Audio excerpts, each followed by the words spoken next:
The Transformers brand may be the top dog when it comes to toys that switch between two forms, but there have been many products over the years that have taken the idea and added their own unique spin to it. What's good, internet? Jake here. Dumb as ever, and in today's video we'll be discussing several toy lines that feature transformation gimmicks that are not from the Transformers brand. This is actually my third video on the subject, and it's the series that really launched my channel in the first place, so if you haven't watched those, be sure to check out my Transformers playlist. Before we get started, please consider liking and subscribing. We're super close to 28,000 subscribers, which is absolutely mind-blowing to me, considering we've been battling algae rhythm for only a few months. The 80s is the genesis point for so many iconic toy lines that are still around to this day, like the Transformers, G.I. Joe, and Masters of the Universe. But what about the toys that didn't make as big of a splash in pop culture? One of these toy lines was called M.A.S.K, which stands for Mobile Armored Strike Command.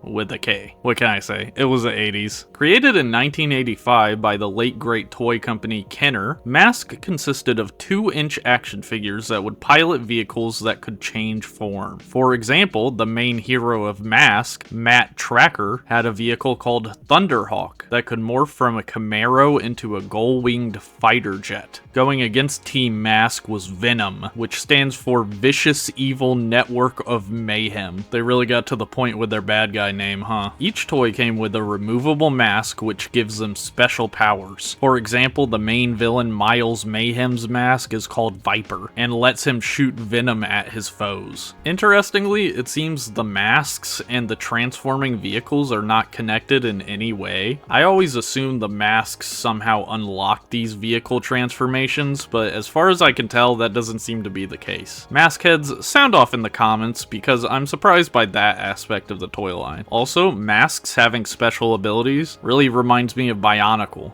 I wonder if M.A.S.K was an inspiration at all, or if that's just a coincidence. M.A.S.K is a toy line I've been really interested in for a long time because the line is just so fun. I love the transforming vehicles aspect because they went all in on the concept and made some genuinely compelling toys. My favorite M.A.S.K vehicle is the Switchblade, the vehicle of the main villain that changes from a helicopter to a jet. I don't know why, but there's something so cool about that to me. In a lot of ways, M.A.S.K combines my love for Transformers and G.I. Joe. I think it would do okay in toy markets even today, and I kinda wish Hasbro or whoever owns it would give M.A.S.K another shot. I could also totally imagine a live-action Fast and Furious type M.A.S.K movie. The indie toy company Ramen Toys has been making 6-inch versions of some of the M.A.S.K vehicles, so if any of this interests you and you don't want to collect vintage, I would check out the Ramen Toys Gullwing.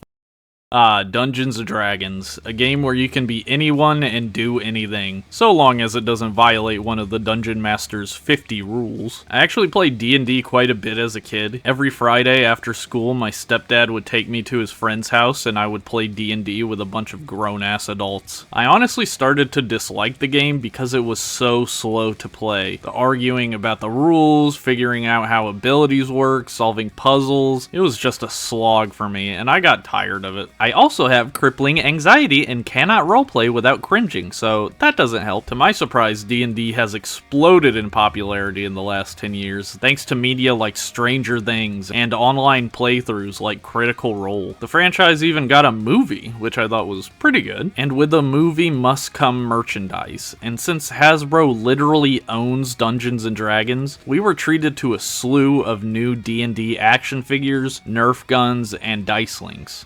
What the heck is a Diceling? A Diceling is a 20-sided die, also known as a D20 by us dragon heads, that can transform into one of the mythical creatures from the tabletop RPG. I honestly love this idea because it feels like Beast Box with a distinct Hasbro style, and I think they made some bangers with this line. The most reused mold is easily the dragons, which I suppose makes sense given the franchise. The dragons have impressive amounts of articulation for somewhat small small figures, though because of their transformation they are mostly shell formers, and there are so many dope dragons. My faves are the red one, Chad, which should be way more of a fat ass according to the movie, but I can forgive him. I respect a Ozempic king when I see one. I'm also a fan of Raykor, the black dragon. I had a black dragon miniature when I was a kid that I loved, so I've always been partial to this guy, but the olive green matched with the black just makes him look so powerful and evil. We don't just have dragons though, we also have the Mimic, a classic monster that pretends to be objects like treasure chests, or in this case a D20. I feel like the shaping of the Mimic does imply it's meant to be a chest mimic like the movie, but it's kind of funny that it turns into an unrelated object. We also have classics like the Owlbear and Displacer Beasts, as well as the iconic Beholder, who is probably one of the best molds in the line. Though the D&D toy line seemed to fail to capture the market, I would consider Dicelings a successful and interesting line, and I hope to see something like them again someday.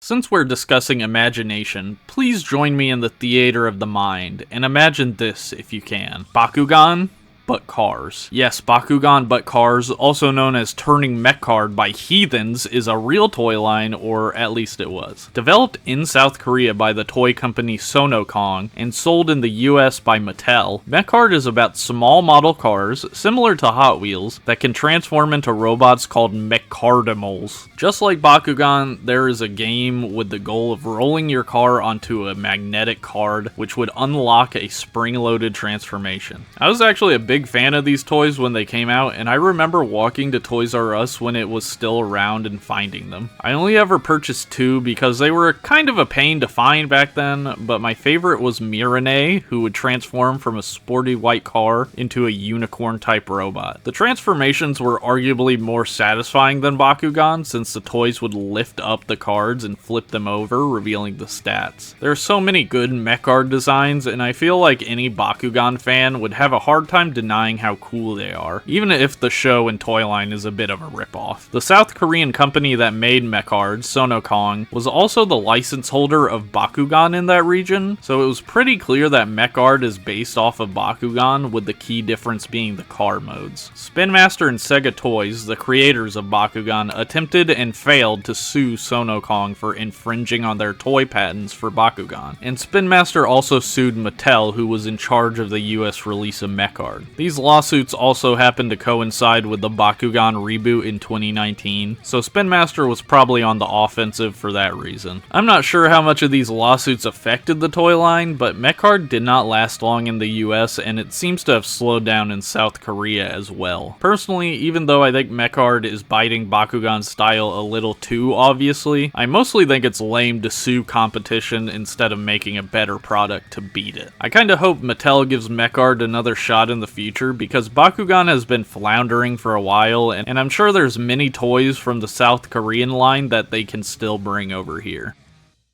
Hot Wheels is one of the most experimental toy brands, for better and for worse. Last video I talked about Robo Wheels and the Attack Pack toys, but many of you let me know that there was actually another transforming Hot Wheels line called Modifighters. While Robo Wheels and Attack Pack were somewhat unique takes on the concept of a transforming car, Modifighters is a true blue ripoff of Transformers, and a bad one too, featuring chubby versions of Mustangs, Escalades, and other popular cars at the time that transformed into somehow both chunky and lanky robots. There were 3 size classes of Modifighters, but they all had the same transformation scheme and looked like clones of each other. The robots also had water squirting and color shifting gimmicks. When a Modifighter got blasted with water, it would reveal battle damage, which I don't think is an awful idea. The Modifighters were based on the idea of street culture, and so the robots often had baseball caps and sneakers to represent how swagged out they were. The most interesting toys in this line to me were the smallest size, called Quick Changers, which were essentially Transformers one-step changers, meaning they could quickly change between 2 modes with the little actual transformation involved. I honestly think these things look terrible. The proportions are weird, and everything from the transformations to the gimmicks are cut and pasted to each robot, making it basically pointless to collect them. This bad quality reflected in the sales, and these things were only around for a few months. Rip to some real ones. While there have been a ton of LEGO clones over the years, I'm not sure any of them come close to the uniqueness of Spin Master's ionix brand. The main gimmick of the ionix building system were bricks that could transform, mostly taking the shape of the classic 2x4 LEGO brick. These weird-looking building blocks could transform into people, animals, weapons, and more. Some of the bigger sets would feature larger transformable bricks with the more steps. These pieces served as the base that you would build onto. Like LEGO, ionix featured licensed brands like How to Train Your Dragon, which featured transforming brick dragons and Vikings. They also had the Pokemon license and made sets featuring Brick Pikachu and Ash Ketchum, who looks, interesting. While the licensed brands faded away, ionix stayed strong with their flagship brand, Tenkai Knights. Tenkai Knights is an original IP that features robotic knights who fight on a cube-shaped planet, I'm not joking, against a villain named Vilius.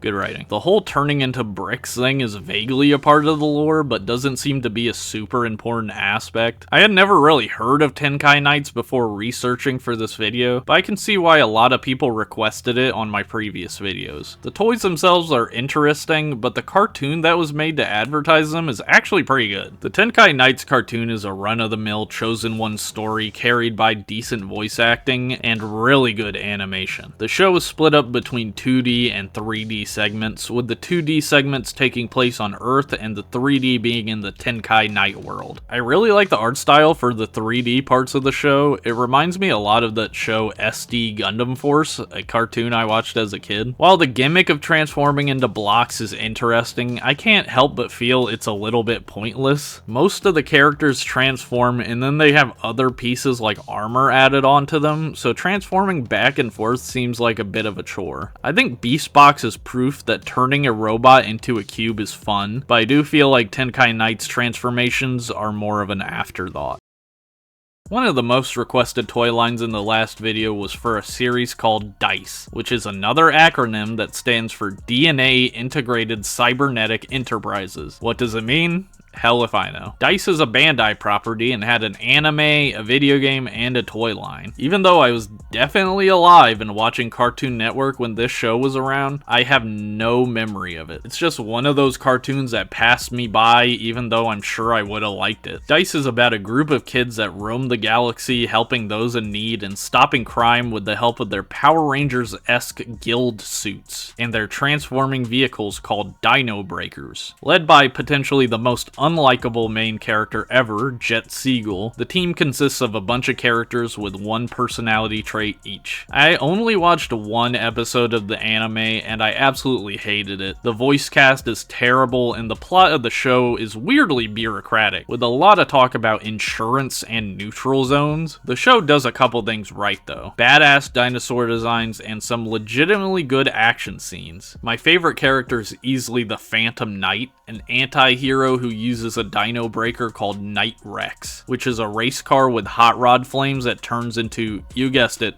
a T-Rex. Oh, also, when DICE wants their dino breakers to transform, they'll say something like, Motoraptor, libertize! That's right, these things don't transform. They would never. They libertize. Whatever that means. Look, if you loved the show as a kid, I'm sorry for making fun of it, but I highly recommend trying to watch it again because, oh god, it is not good. Here's one thing we'll probably agree on though. The Dino Breaker toys are awesome. Since the show just used CGI versions of the toy models, the toys themselves are completely screen and scale accurate, and you could seat your Dice Knights in them with no issues. Just like the show, my favorite figure is easily Knight Rex. He just has a striking color scheme compared to the other figures, and is quite a bit larger as well. I also like the Dimetrodon and Parasaurolophus Dino Breakers, because I think those are interesting picks over the classic Triceratops or Stegosaurus. And yes, I know Dimetrodon is not technically a dinosaur, tell that to the DICE designers 20 years ago, man. Sadly, the DICE line did not last that long in America, with the main 5 Dino Breakers and Pilots getting toys. As a result, collecting these bad boys can be pretty expensive, especially for figures in package. Maybe one day Bandai can reimagine the concept a bit, but they should also change the name because it's terrible. Terrible SEO. Can't find anything on DICE anywhere without putting DNA, Dino, whatever.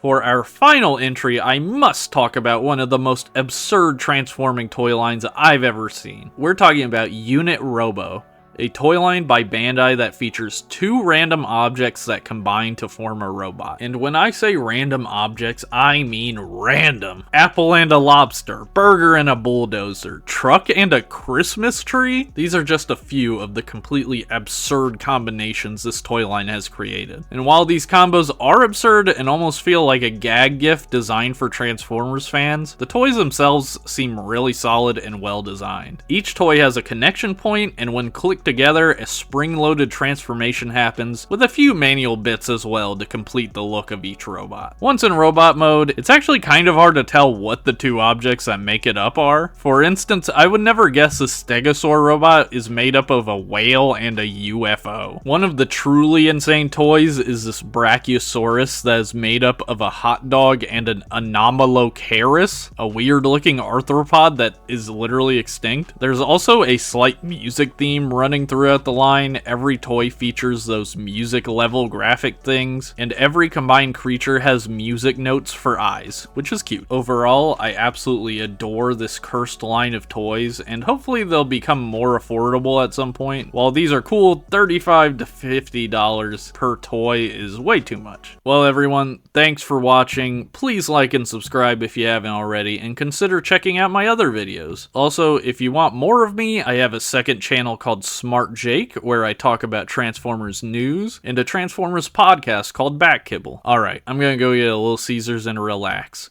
Peace.